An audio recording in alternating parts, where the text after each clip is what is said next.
Ayun! Yun. Ayun, nagbabalik na mga beasts. So, ako nga pala si Asarai, one hell of a beast. And I'm Wolf, the other beast. DAC again. Yes. Action dito, IG Vitality. This is the loser. Ay, hindi pa pala. Loser, lower bracket semifinals pala tayo dito. IG Vitality falling dito sa ating game 1 and Newbee now getting the lead. And now they're at match point heading towards this lower bracket finals. Now, let's see the draft. IG Vitality will get the Monkey King again. Now they get the Abaddon. Newbee naman, first pick Bat Rider, Earth Spirit. Not something na nakikita natin sa meta ngayon, but maybe they know something that we don't, of course. Although, hindi ito yung, yung nagpanalo, yung parang feel ko style nila eh. I mean, we saw already kanina that Vitality tried to make a play in July on this Bat Rider, but, I mean, it was a little bit successful, but at the same time, hindi siya ganun properly used ng Vitality. Yeah. Yung pickup kasi parang they don't have any answers to the Alchemist right then kasi ang pinili nilang mid laner is the Timber. So Timber so quite good against any other hero but not so much against the Alchemist during that fight kasi early BKB pickup nga naman ng Alchemist. So tingnan natin, they ban out IG Vitality smart with the ban on that Alchemist.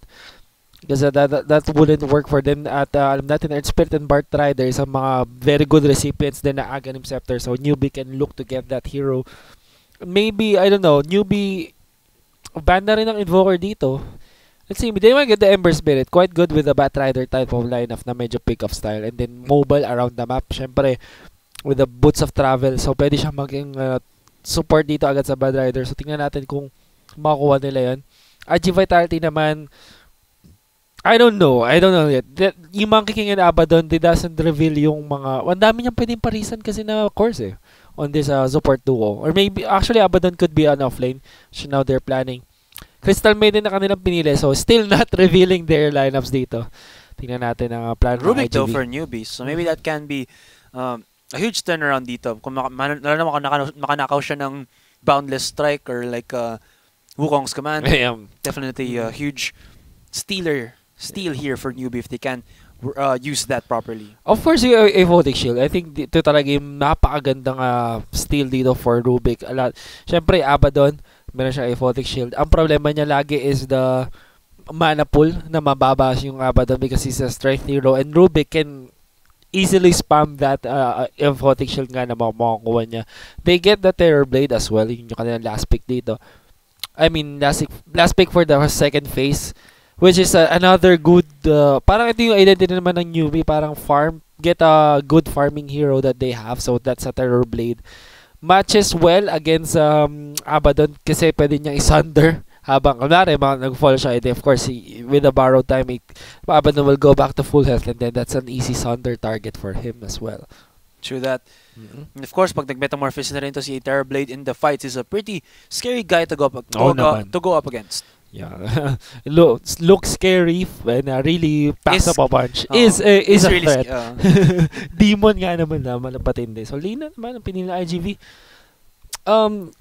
Usually what you do against a Terror Blade is get someone na sobrang bursty so that he won't get a chance to land his thunder, and that's the Lina pick for you with the Laguna Blade as well as a lot of other burst type of damage from the Dragon Slave, and Lina can easily blow up Terror Blade, especially before the 20-minute mark, so kaya niyang durugin yan. Yeah, and I think okay din naman kasi na may Crystal Maiden sila just for that Brilliance Aura to keep the mana pool of this Lina topped off. So, siyempre sa early game, medyo mataas din ang consumption ng mana dito ng Lina so having that Brilliance Aura from the Crystal Maiden will allow that spam potential naman sa mid lane. I like that you actually reminded me of that because that goes well with the Monkey King na paikot-ikot. Syempre, yan yung mga heroes na nag-suffer from mana. Most importantly, itong Abaddon. Abaddon, nag-struggle yan sa mana pool, so usually you get a lot of mana regen items on the Abaddon for him to be effective in the early game, for him to lane well. Now you have the Crystal Maiden with that Brilliance Aura nga, nasasabi mo.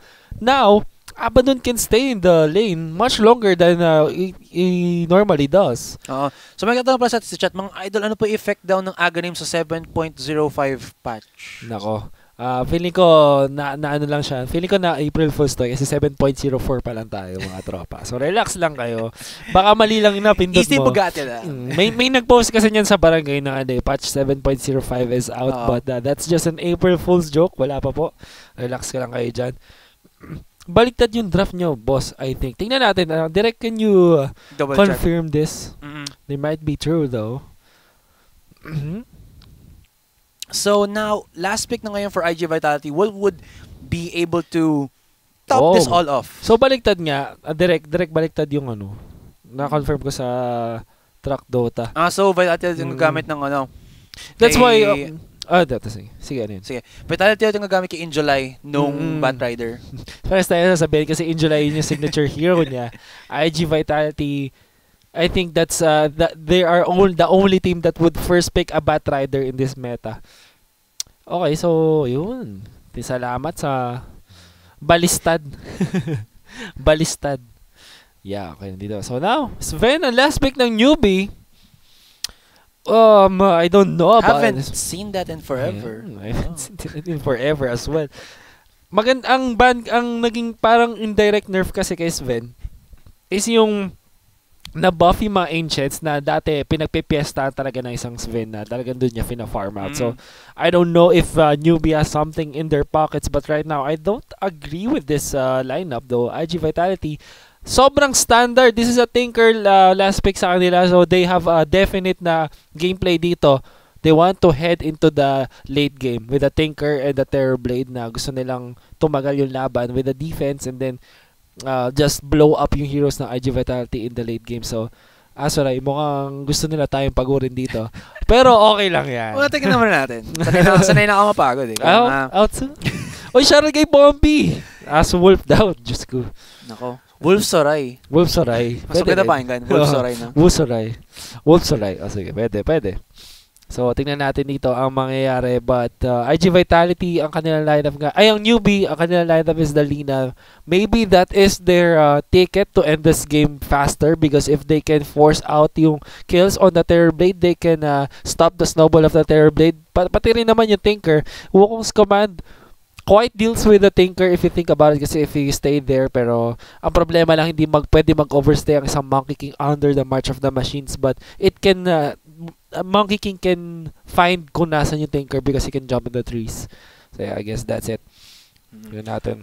Sa mga tatanong nga pala dyan guys kung nasan si Kuya D, he is getting a well-deserved rest. Oo nga naman. Kahapon, tumangke siya eh. Tapos nag-Pinoy tour pa kami nung Saturday. Kami magkasama yan. So, pagod talaga si Kuya D. Relax lang kayo dyan. Boss, saan daw galing yung aso? Kwento mo nga. Ano pa na? Yung pangalan ko o yung ano? Yung IGN mo. IGN. Saan mo naisip? Kasi, wala akong magandang backstory eh. Wala lang. Pinangalan na sana ng kaibigan ko. Tapos yun na. Saan taon niya naisip yun? Wala. Wave yung kaibigan ko eh. Okay. Boss, ano lang po, yung sige. ating ambience. Yung in-game sounds natin. Sige, while we introduce our players dito. So from the side here ng Invictus Gaming Vitality, Paparazzi on the Tinker, Sakata on the Terrorblade, hoping to get back or redeem himself from that little bit lackluster na Juggernauts. Yep. Next gonna be in July with the Batrider, Dogfights with Earth Spirit, and last but not least, Super on the Rubik. And dito naman sa dark side, you have Newbee. Faith will be your Crystal Maiden. S-Triple-Z on his Lina. Unay naman dito ang kanyang Sven. KP will get the offlane Abaddon, and Kaka is your Monkey King. Yan na, direct yung in-game sound sa atin dito. Sabi ko na lang pala, sabi sa na kaibigan ko, baka yung pangalan mo kasi, may aso ka dati na nakita. Tapos nilagpasan mo siya, kinagat ka niya. Kaya ayun, aray. Aso aray. Sana kung naglaro ka ba ng Ragnarok dati? Hindi ko masasabi nakapaglaro ka ng Ragnarok dati kasi medyo bata pa ako nun. So... Hindi na sa... Asura Strike, diba? Oo. Pwede, diba? Pwede din. Pero Strike. Wag na. Wala natin. Sakit ang ulo ko sa kapilit. And, so ito daw, si tanong ni Denmark 13, sino daw nakalamang ngayon sa draft? Actually, ito yung pinag-usapan natin kanina nung game 1 naman, na mas mukhang maganda ang drafting ng OG. OG, tuloy ng Newbee. So, just for me, IG Vitality yung mas maganda if you think about it kasi napakadali nang i-execute na kanilang lineup dito. Makita mo meron silang dalawang support na may stun and then meron kang offlane na initiator. Tapos meron kang mobile na mid laner. Tapos meron kang farm heavy na safe lane dito. So para siyang recipe for success. Ganun lang siya kadali dito i-execute. So for me, ang mas lamang dito is IG Vitality. Yeah, so para sa akin, I think I would agree with that at the same time. Pero maybe I'm gonna go for the side naman dito ng Newbee, just because they do have that Lina, which I feel talaga is a pretty under. Well, she's actually really used and a really good champion hero in that mid lane champion tuloy. Alright. Just a question na lang pala. Alam gusto mo sabihin pala kanina kasi we were a little bit interrupted yung tungkol kay Sven about him being indirectly nerfed with the Ancients. Kasi yung isang Sven dati, kaya siya sobrang sumikat kasi sobrang bilis niyang patayin ng isang Ancient stack like just gonna use his ulti and then a little bit of items. He can always kill the Ancient stack. And right now, tumaas kasi yung armor ng mga Ancients and nagkaroon ng isang Ancient Prowler na sobrang sakit talaga pag nag-stack ka. So generally, sobrang hirap na ngayon mag-stack ng Ancients. Of course, to add the fact na every 2 minutes na lang nagkakaroon ng respawn yung mga Ancients, so you don't stack as much as before. And all those way, kasi ang Sven kasi gusto niya mag-farm lagi from the neutral camp. So yun ang nangyayari na dahil nga binuff mo yung mga ancient, yung mga neutrals, yun ang nangyayari, naging indirect nerf siya dun sa Sven. Kaya hindi na masyado napipick ang Sven ngayon. Okay, medyo niloko ako dun nung Monkey King. Akala ko dalawa yung nakapatong na runes. At the same time, Boss Direct, wala nga po tayong sounds po ngayon. Pwede pa pabalik na lang. Yun, salamat. Yan ang maganda. Para beautiful. Para feel natin. Oo, medyo mahirap sa akin ng acapella casting. Hindi ko kaya yun. Ikaw na-try mo na ba mag-acapella casting? I don't. Lagi kong pinipili na magkaroon. Mahirap siya. But do you know, by the way, na may isang player dito sa ating pro scene na ayaw niya na may in-game sounds. That is Poppy. Si Poppy kasi isa siyang naturally na musical na person. So, parang sabi niya, every time nakakarinig siya ng background music sa isang game, hindi siya nakapag-focus kasi mas gusto niya, parang na-force yung utak niya na aralin yung music. Si Poppy kasi virtuoso siya sa totoo lang. Ang pangarap niya is magkaroon nga ng choir. Then he plays a lot of musical instruments, kahit even the saxophone, the piano, the drums, lahat yan napaplay niya. So, ang nangyayari, parang may alam din siya sa musical theory. So, parang nadidistract siya dun sa tunog. Lalo na pag maganda yung music. So, that's why he doesn't play background music while he plays. Grabe. Kulit no? Sana virtuoso na rin ako. Di ba yung mga ganun, para mga genius ang tawag ganun, di ba? Genius. Usually, the people with high musical IQ talaga, ang taas din na kanilang. Parang sila genius kung ituturing. So, Kaka, just gonna be able to leap away from the clutches of Sakata as he tries to go for a little bit of harass. Wala ko masyado tayong nangyayari ngayon. At siguro habang nag-iintay tayo na may maging gank sa lanes. Again, guys, we would like to remind you that you can still buy Manila Masters tickets. Yeah. And of course, at the same time, you can purchase it at SM Tickets Online or any SM Ticket booth. And at the same time nga pala, guys, we are doing or commencing right now every weekend, I believe, yung Manila Masters PH Tour. Pero sakto lang kakasapos ko. Here comes the gank into the mid lane. SCCC. Will be bursted down one. The laser to the face. Laser to the face indeed. Sadly for Newbee, they don't have a lot of wards in the mid lane. So they weren't prepared for that gank. But ito, mukhang Sakata will be the target. Kaka landing the boundless strike. Faith, that was good. Oh, the Frostbite as well. Light Strike Array with the stun, and that's going to be 2 kills for Newbee here. Grabe. What we do unto you, what you do unto us, we will do unto you twice-fold. Twice-fold indeed. Nakita mo yung ginawa ni Kaka. Two-fold pala. There's no such thing as twice-fold. Tama naman. Two-fold. Nakita mo yung ginawa nung boundless strike. It was, hindi niya basta ginamit. Ginamit niya sa dalawa. Nilinya talaga niya. Parang sinukat ng ruler para ma-launch yung stun sa Crystal Maiden long enough for them to get 2 kills in return. Very good. Very well played from IG Vitality dito. I mean, Newbee pala. Gusto pang makabawi di Kaka sa mid lane para sabihin sa kanyang S-Triple-C na nandito ko para sa'yo. Gusto kong tumulong. There's the light strike array. May frostbite pa din susunod dito. But wait, hold that thought. Dogfight's actually able to help him out. The 1-for-1 trade though at the same time. S-Triple-C, no, it was actually Kako who got the kill. So the supports will get the finalizing blow. But at the same time, binawasan nila ng onti dito si Tinker. Yeah, that's a favorable match kill for Newbee kasi they get a kill on the mid lane in exchange for a support na namatay lang naman sa Torre, so hindi ganun kalaki yung nakuha bounty dito ng IG Vitality because they had to share it on 2 heroes. Now they're gonna look to re-engage here in the mid lane. They're not done yet. Kaka with the smoke. There's the Primal Spring into the slow into the Frostbite. March of the Machines. He's gonna be able to get away from this one. There's the Boundless Strike, Light Strike Array. Triple kill combo. Too damn good. S-Triple-C has to back off. Pero ayun, he has the range. And even the Frostbite, this could be huge. LSA. Po, meron na naman Boundless Strike at si Kaka dito. Isang kampas na lang po. Bessie, yan na yun.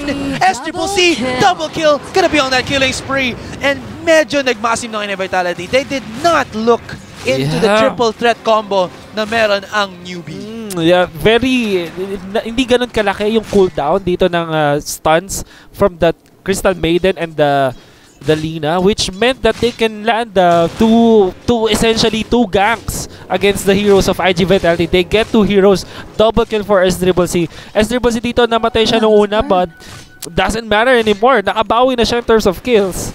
And that's a big kill on Newbee. 5-2 on scoreline. Wow, big kill. Wow. Namiss mo nila. Ay, naku. Alright, so 5-2. Less than 10 minutes. So 7 kills already overall in this game. So this is actually looking to be faster than our previous matchup. Or our game 1. Kasi looks like gustong tapusin na ito ng Newbee. At the same time, IG Vitality are trying to prove themselves, you know, in this best of 3. Though at the same time, it kind of is Someone better help Dire's middle pilit para sa akin. Parang nga. I guess that's the term. That's what also I was looking for. Parang masyado siyang pino-force out na naging awkward na siya. But Sakara here, getting gone on. There's a Jingo strike na perfect from Kaka. They get the kill. Another 3-man rotation from Newbee. Parang kanina pa paikot-ikot tong Crystal Maiden at mga kiking nila parang Asurai, and they are being very successful on their ganks. Yeah, as long as you can hit either that Frostbite, of course, ano yan Boundless Strike may chance ang ma-miss, but at the same time, Kaka has not shown any form of, inaccuracy. Yeah. So, makakahit siya dun. And of course, pag Faith, 100% na connection niya ng Frostbite, and this is just allowing yung triple threat combo na yan.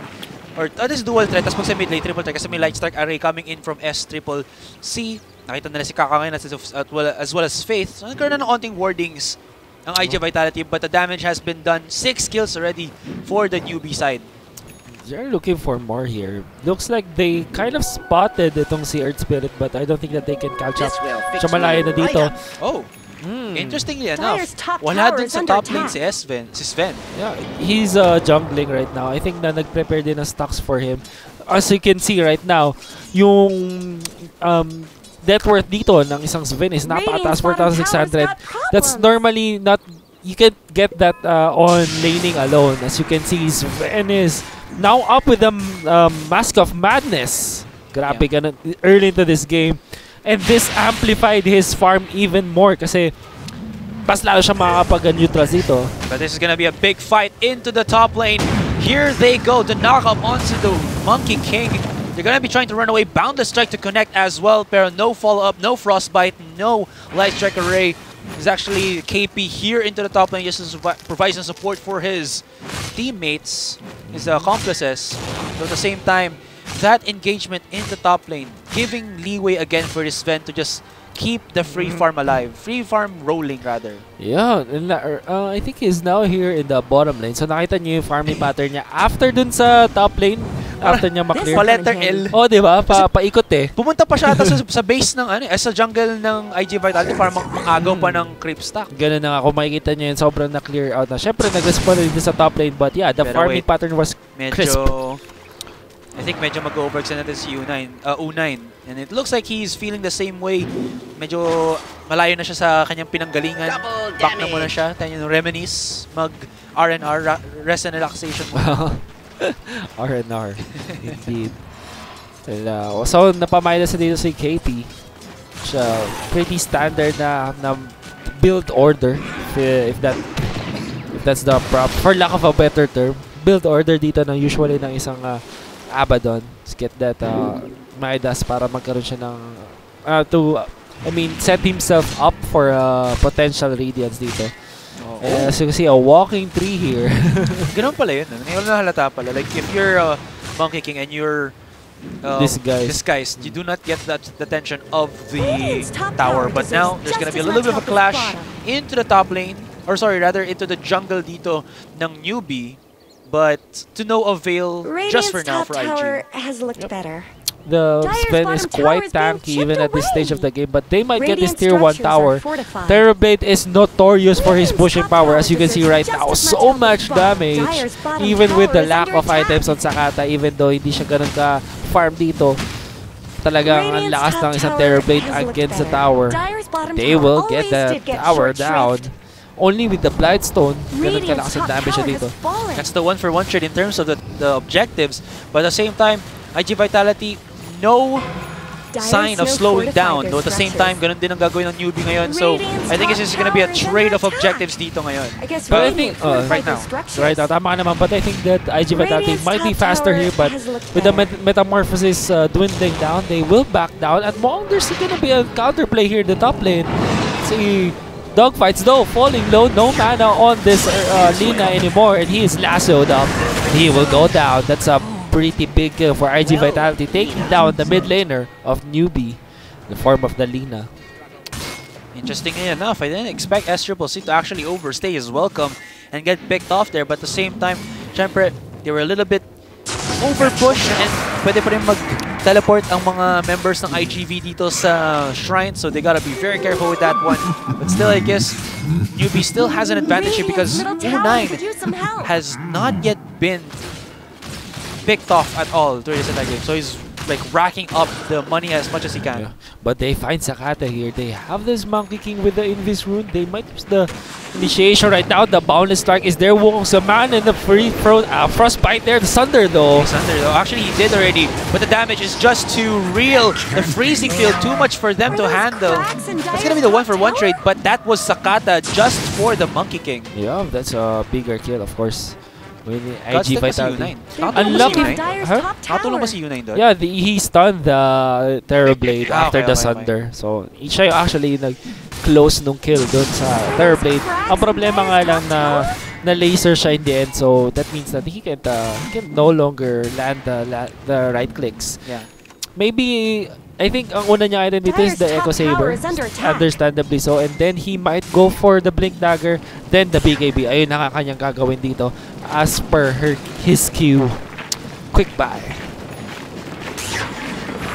Yes, it's fine. Like, even though natamaan siya na laser, I mean, he does have like 3 teammates who have pretty good amount of damaging skills. Ergo, the Freezing Field, the Laguna Blade, and of course that Wukong's command.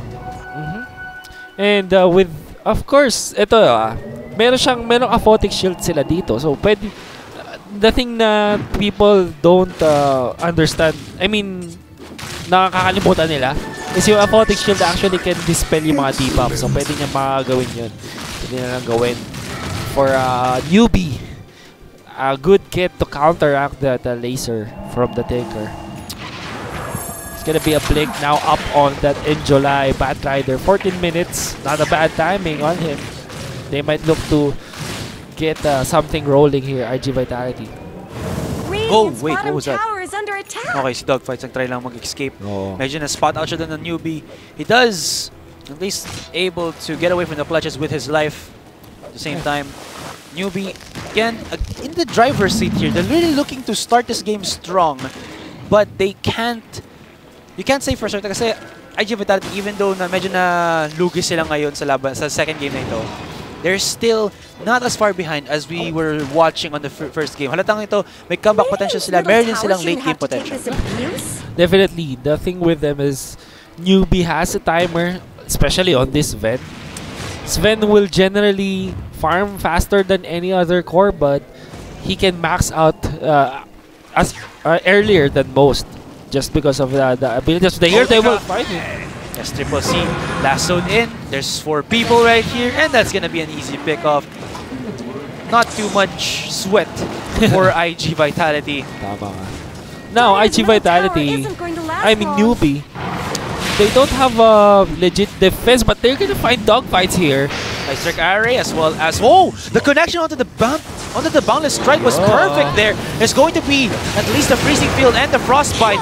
The follow up. I mean, there was a sunder, but at the same time, what can it do? Kinulang ang nakuha niyang life stolen, and there was at least the Sven U9 to make it all work. Wow, that was just nice consecutive uses of skills.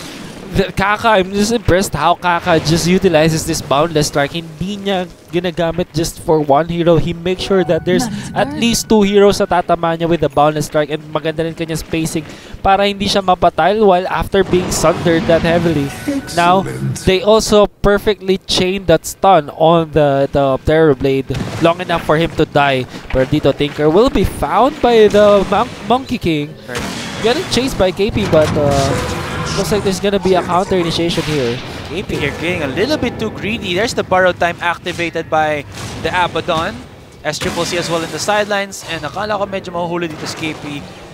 Also, another thing that I think nahalata ko lang kanina is that for all of these clashes na nakita natin, level 6 above, palagi na lang nakaka-libre freezing field yung CM. Yeah.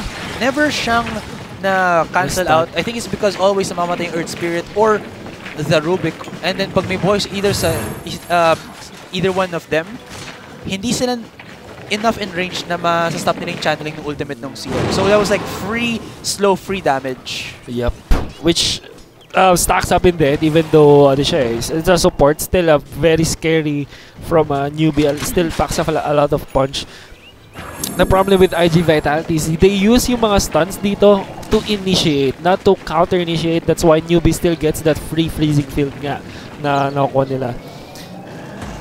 And Abaddon proving to be the gel of the Newbee's lineup. I think that without the Abaddon, mahirapang mag-initiate dito on Newbee.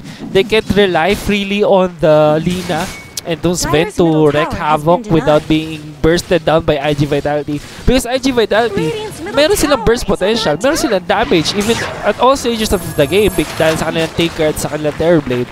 So, Newbee dito, hindi sila pwede mag-head-on collision. But now they're gonna find in July.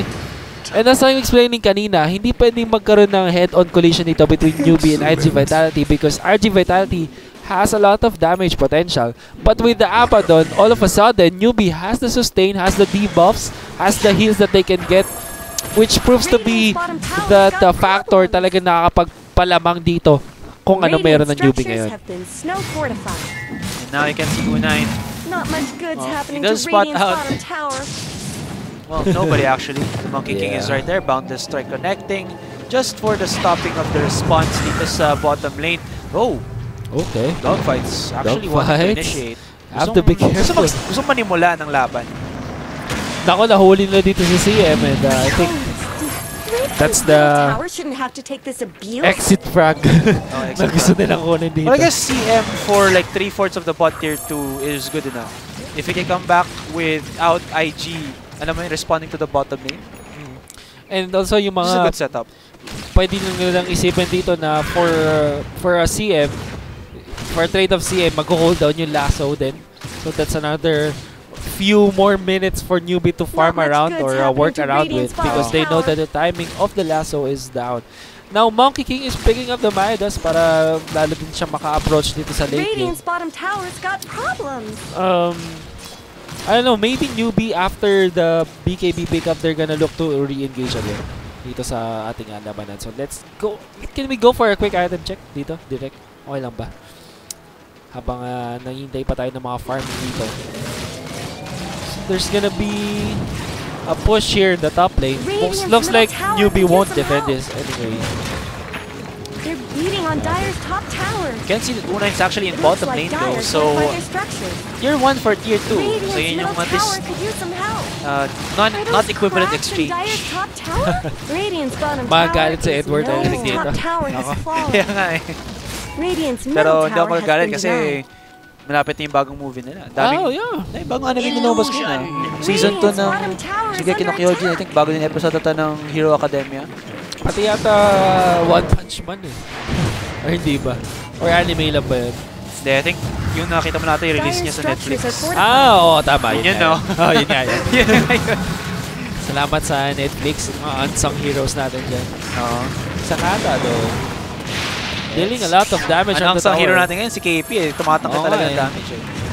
The real tank, but with the damage of Sakata as well as his a lot of items na rin dito with the Dragon Lance as well as the Yasha. He's gonna take down the tower. Not quite yet, but I assume it's pretty soon, but they're gonna find the Monkey King. The Boundless Strike though will cover his retreat. Weebit out of position, Wukong's command being activated, and bigla na lang labasan ngayon ang IG Vitality. Though you can see that Newbee is actually looking for the engage, but at the same time, that March of the Machines hindering them in their track, stopping them where they want to actually go on. So IG is actually in a really good spot right about now. The 5v5 engagement like we've talked about earlier is always gonna favor Vitality just because of the raw. I mean, yung nature na kanilang draft, very easy to work around with, very easy to execute. Now, although Newbee, meron na silang BKB dito, so they can look to initiate, but their smoke attempt, medyo ano ba to? Rookie mistake? Hindi naman siguro kasi hindi naman sila rookie, but they smoked under the vision of IG Vitality with the lane creep, so quite awkward there, but they might just look to use this for the Roshan. At the same time, alam pa to ng IG Vitality that looks to be wala namang nagre-respond ngayon. Yeah. I mean, there's a teleport right now, pero that's not gonna be enough time. Not gonna be enough time. Oh, wait, teka lang muna. Okay, that's not enough. They have to back down now. There was a flame break, but quick TP blink out na rin from IG Vitality. I think paramdam lang. Paramdam lang. So, let's ano ba? I think the Newbee, although pwede mo pang i-argue na may late game pa sila, but I think superior pa rin ang late game dito ng IG Vitality. So I think that Newbee needs to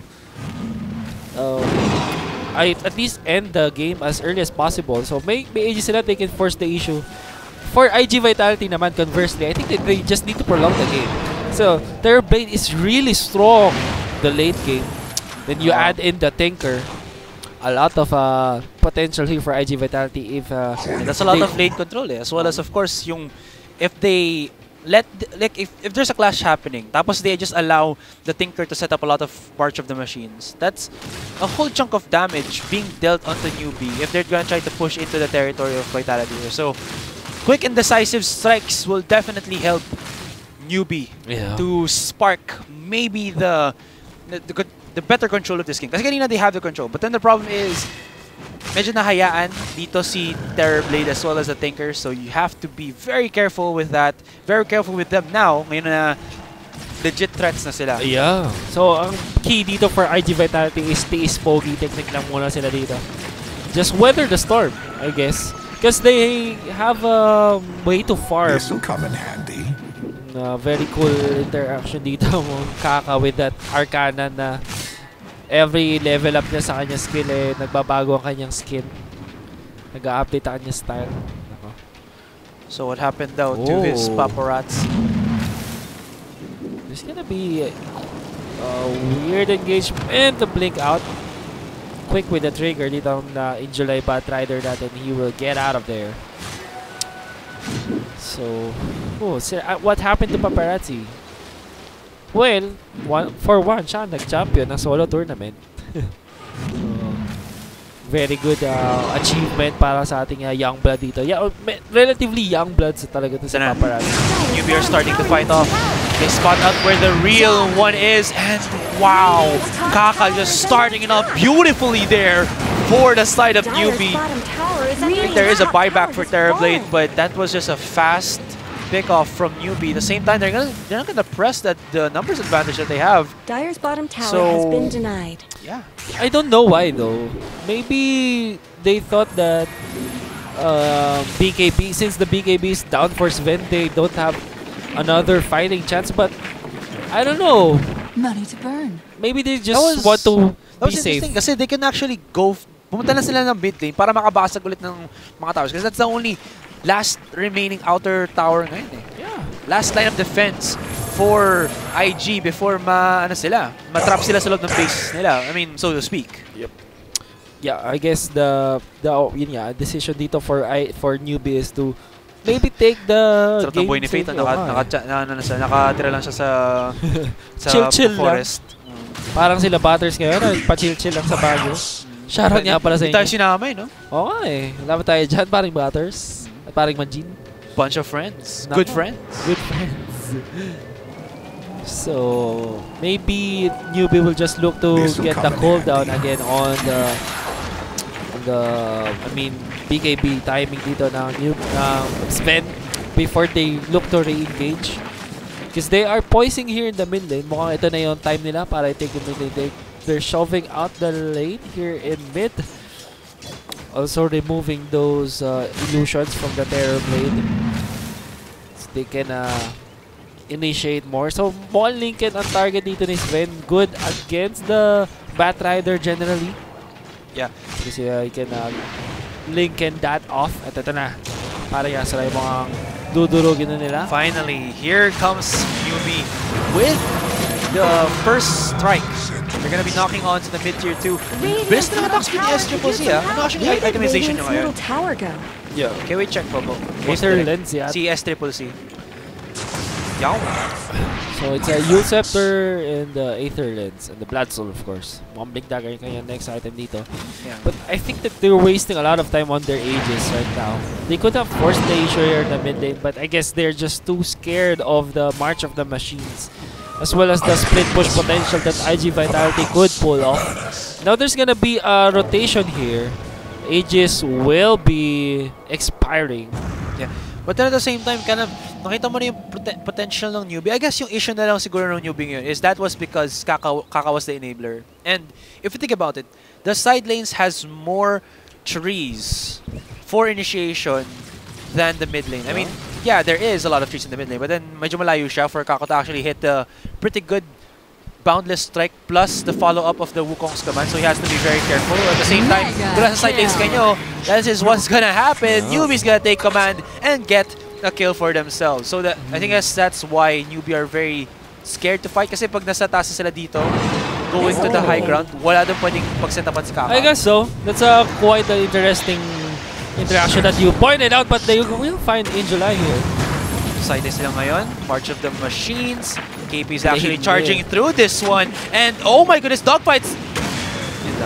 Almost dying there, but he will escape. And if you're wondering kung bakit nagcha-charge dun ng isang aba dun, well, he's just using the blade mail para hindi makapag-blink out ang Tinker. But what do you think? Do you think that's like a legit strategy mindset kung bakit hindi ngayon nagpupursige ang Newbee sa mid lane?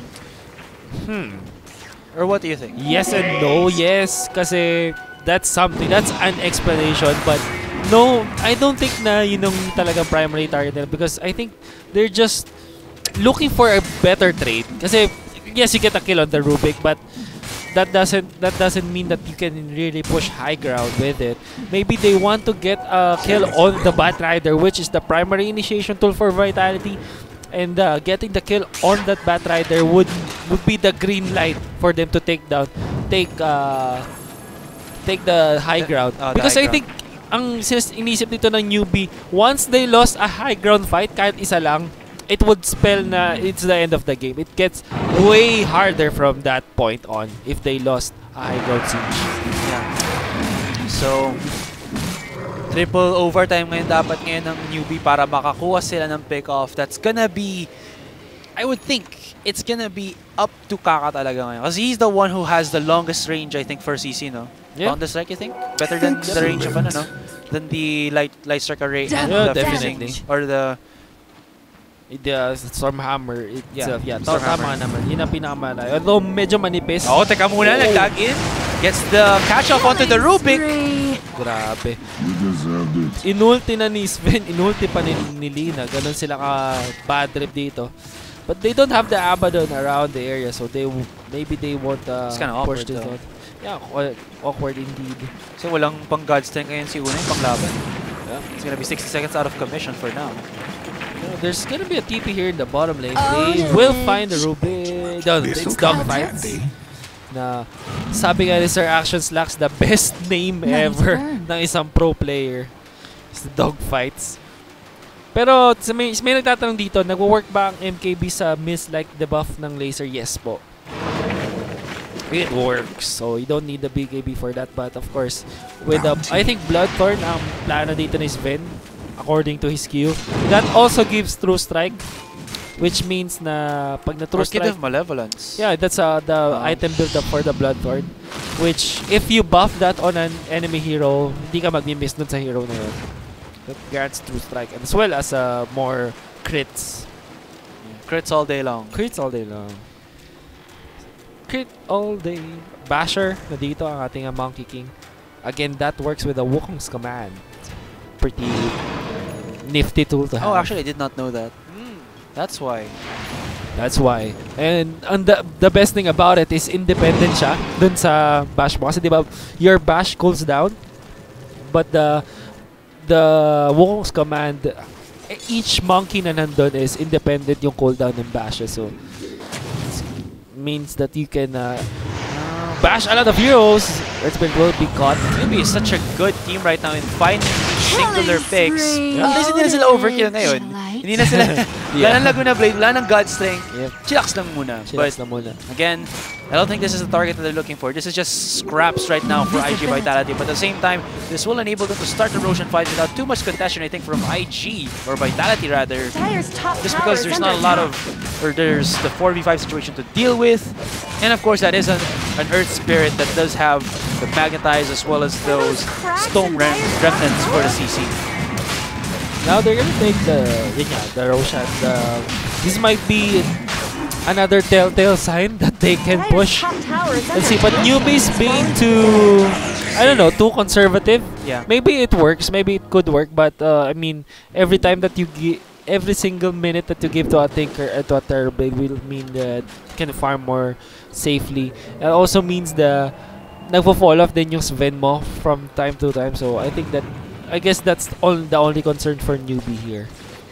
But again, sabi ko nga kanina, Newbee is looking for that one win on the high ground, on their high ground push. Kasi yun nga, isang beses lang silang matalo sa isang high ground push, isang beses lang silang ma-wipe, talagang mahirapan na silang makabalik into this game. If that so happens, by the way. Yeah. Careful planning, definitely a huge must for both teams, especially Newbee. Ngayon, they're kind of just trying to extend the fights for as long as possible. Dogfights, though, very, very low in HP. Earth Spirit, just one slap and he is gone forever, baby. Pero yun. Oh, yun na nga. Laguna to the face.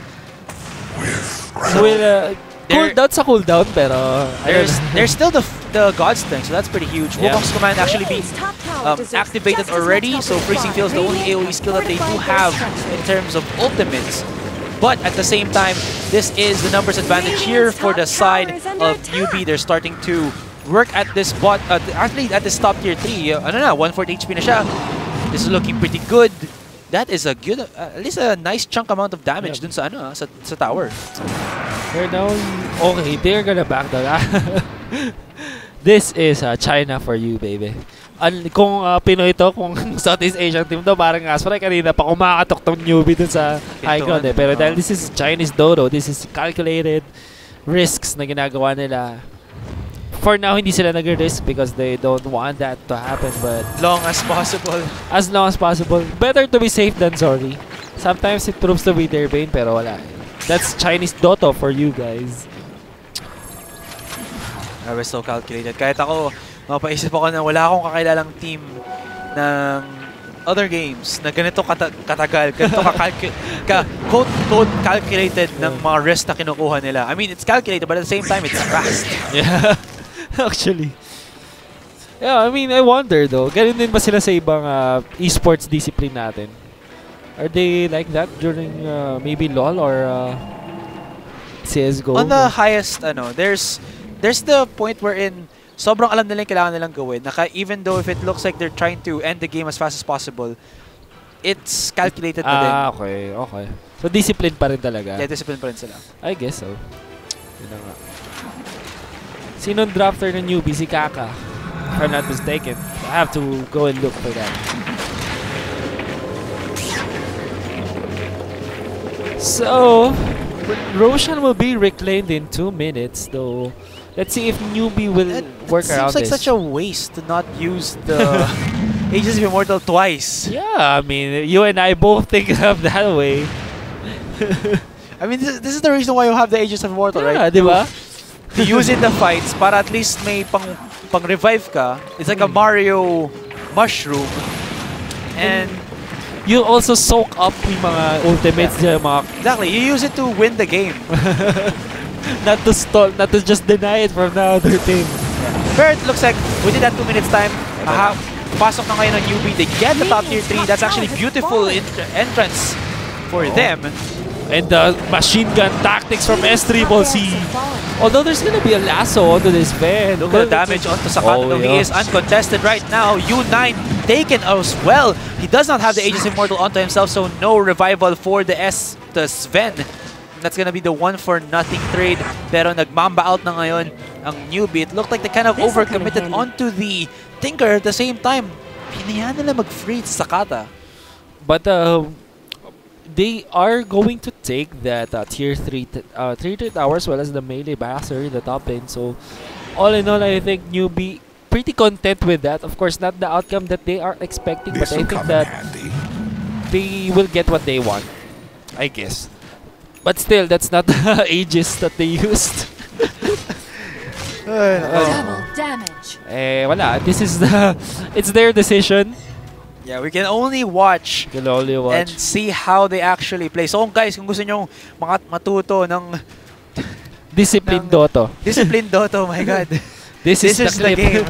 This is the game you're gonna be looking for. Yeah. 37 minutes in, 6-17. And hindi pa basag ng todo-todo, gutay-gutay rather, ang base ng Vitality dito. It's all about controlled aggression. Controlled aggression. Staving your hand from stabbing your opponent consecutively, continuously, in a moment's notice or as fast as possible. Pero hindi. Gusto nila na onting saksak, labas. Take a break muna. Onting saksak, Yossi break muna. Chipoy lang. Ednis. So, shoutout muna sa inyong mga lahat dyan na kaya Medel na taga Malolos daw. Shoutout sa'yo from MD1109. While we're having both teams just farming it out here. Pero, in terms of net worth, lamang na lamang dito ang Newbee. Tatlo sa kanilang mga players ang nangunguna. So, ayun sila, almost 25k in terms of net worth. Although, that being said, parang hindi ko pa rin feel na talagang commanding yung lead dito ng Newbee. I guess at the same time, if you're thinking about it, Newbee doesn't really have heroes who can stay in the fight as long as what IG has. I mean, maybe the Sven sakto lang. Oh, kasi it's always arguable about Sven eh. Kasi Sven will, parang ano siya eh, Alchemist na sobrang bilis mag-farm. But unlike Alchemist, he picks very quickly. Parang katulad nito, 39 minutes in, some luck item na Sven. Kahirapan na siya, but this is a big pick-off. Because that's the Tinker, that's the primary defensive tool of IG Vitality. And if Newbee realizes this, na walang buyback, this could be game-ending for Newbee. This might be, ito yata yung payoff ng kanilang calculation. They're sniffing it out. Alam na rin nila hata. They're gonna be converging into the bottom lane, which is perfect because, well, kanina pa ako nag-iintay. Kanina pa tayo nag-iintay. Yeah, I mean, want to go for it. And they are. The Yule's Divinity Scepter activated twice onto this Band Rider at the same time. Ito na. God's Strength activated by the Sven, and he has been unleashed. 45 going to be defending the bot tier 3 for as long as he can for Vitality here. But ito na, breaking down onto the melee barracks, knocking into the base of Vitality itself is Newbee. They're going to be saying, hinayaan yung pick up namin ng inyong Tinker, and this is what we will do to your base. We will wreck it. I'm gonna wreck it. I'm gonna wreck it. Look at how much damage off of a death on the Tinker that Newbee can do. Almost done with it, Tinker. But at the same time, here is the re-engaged Sakata activating himself, Metamorphosis, but the stun is actually still prolonging his life. Kaka is going to take a huge chunk of damage, but I think he's done the damage already. SCCC in the backline actually looking to finish it off, and they still do. Lots of buybacks coming in from the side of Vitality. But double buyback nga dito. wow, Sakata actually wiped out there. Does not have the Metamorphosis at all, so I think he doesn't have the prowess to even challenge Newbee at the moment. Monster kill gonna be given to SCCC. And there you go, ladies and gentlemen, Disciplined Doto. Disciplined Doto. Grabe. Ito na talaga yung clip kasi talaga nag-pay off yung patience nila. And IGV wasn't too patient with their Tinker. Actually, there was a ward that scouted him. The perfect ward to end the game. Yun lang yung kinailangan dito. Ang kinailangan ng Newbee, una-una, syempre, discipline. Pangalawa, Lina, SCCC being at the right place at the right moment. Tapos Tinker then nandun under that ward and he catches him. He takes down the Tinker. They can push now. No buyback on the Tinker. And they took it from there. Yeah, I couldn't say that any better. I mean, it's like watching the Karate Kid. Wax on, wax off. You gotta be patient. You gotta be disciplined. Tama. Grabe. Ito na, disiplina. So, 2-0.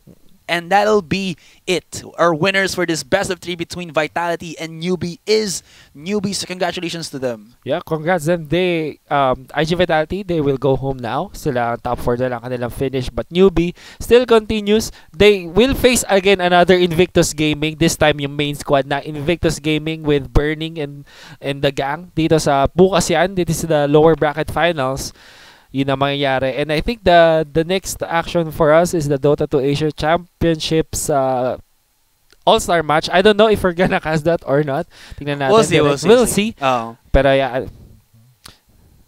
We'll answer that later. We'll answer that later. Alright, so yeah, we're gonna take a short break, guys, and see you in a bit. Again, Asarai, and here with me now is Wolf. And I think, so yun na. I think we're gonna end the stream na ngayon, guys. So see you tomorrow for the finals na talaga. Ito na. And the semi-finals and the finals. Ayun, so yun na. Semi-finals and the grand finals here again for the Dota 2 Asian Championship. So I think iba nang tatangking ngayon na caster. I don't know.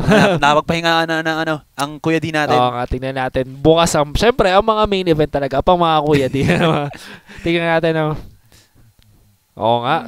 By the way, yung top 3 teams natin dito is gonna be around for the Masters. Ooh. Which is interesting. IG, Newbee, and OG, lahat yan nasa Masters. Anong oras daw tayo bukas? I think around the same time. Siguro mga 1:30 PM start, no? Yep. Yeah, so... Probably.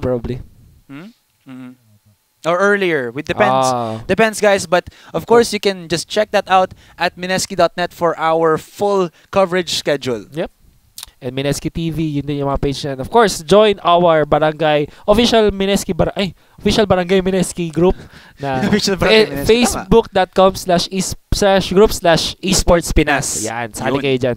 Okay. So, as well as we would like to plug in to kung nakamiss kayo ng mga broadcast namin ngayon sa twitch.tv/MineskiTV, meron nyo tayong youtube.com/MineskiTV para sa mga video replays natin, guys. And of course, we would like to tell you that you can still purchase Manila Master tickets. So, kung gusto nyo makita yung mga teams na to live playing and to see the first ever Philippine organized international event. Be sure to watch that, guys. So yeah. Sige, bago tayo kasi medyo may mga magtampo dito yung mga tropa natin. Sige, konting shoutout na lang before we end this kay Joseph Cibriano. Sabi ni sino yan? Hindi ko mabasa. Jomer003 Mangorski, shoutout sa'yo. Kay Wicklin Not Ready, nako, ikaw talaga, kahit hater ka, okay lang yan. At wala pa kami sipon dito, it's just that yun ganun talaga yung rehistro ng boses namin sa mic. Relax ka lang. Si Mada Boplax, shoutout sa'yo. Kaya Dylan X-Rain, shoutout sa'yo. Mangorski, shoutout sa'yo. Yan. And lastly, kay Kangkong Kernels. Beautiful. Shout out sa iyo. And I think that's it for Wolf and Asarai here. So, the beasts. And we'll be back tomorrow for more Dota 2 action. And that's it for tonight. Good night to you all. Yeah, happy gaming. And happy gaming. Happy gaming. Bye, guys.